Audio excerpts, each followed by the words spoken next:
ce cas-là, ce que je collecte, c'est dans le cadre d'un gros projet d'étude de la biodiversité de l'île de Santo. Donc, toutes ces données-là vont être recueillies. En fait, le but, c'est un peu de quantifier la biodiversité de l'île sur tous les domaines.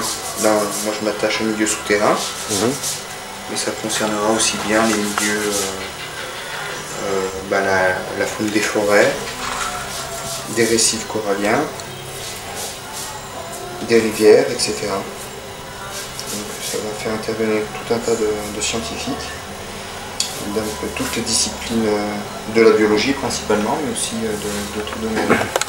Et là, la finalité, c'est quoi alors? C'est de voir, déterminer s'il y a des espèces en danger, si l'eau est polluée, s'il faut faire des zones de préservation.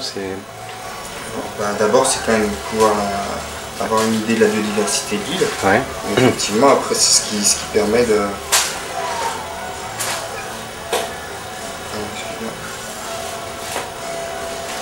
Donc ça déjà, c'est un but en soi.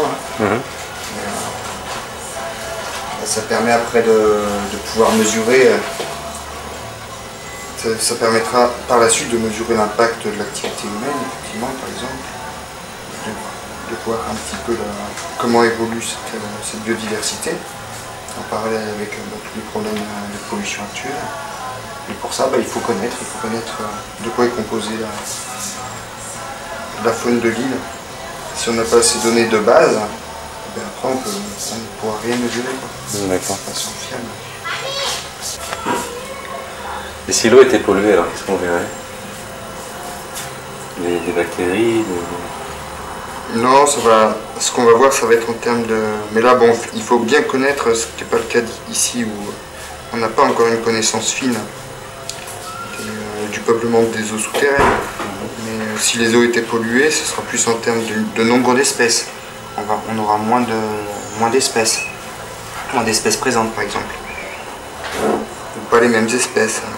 Des espèces plus rares pourront disparaître, ne plus être présentes.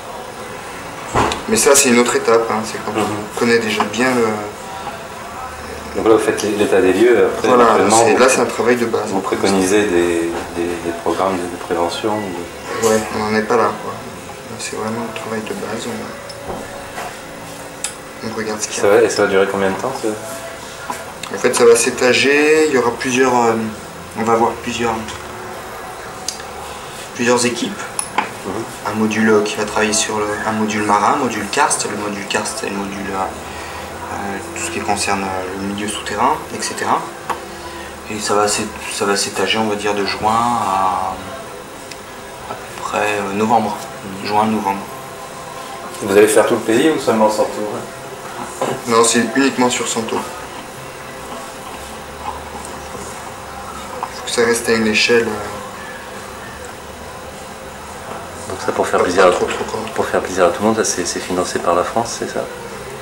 En fait, c'est mené principalement par le Muséum d'Histoire Naturelle et puis l'IRD. Et après, le financement, c'est toujours la course au financement. Chez les différentes structures, organisations prêtes à collaborer, quoi.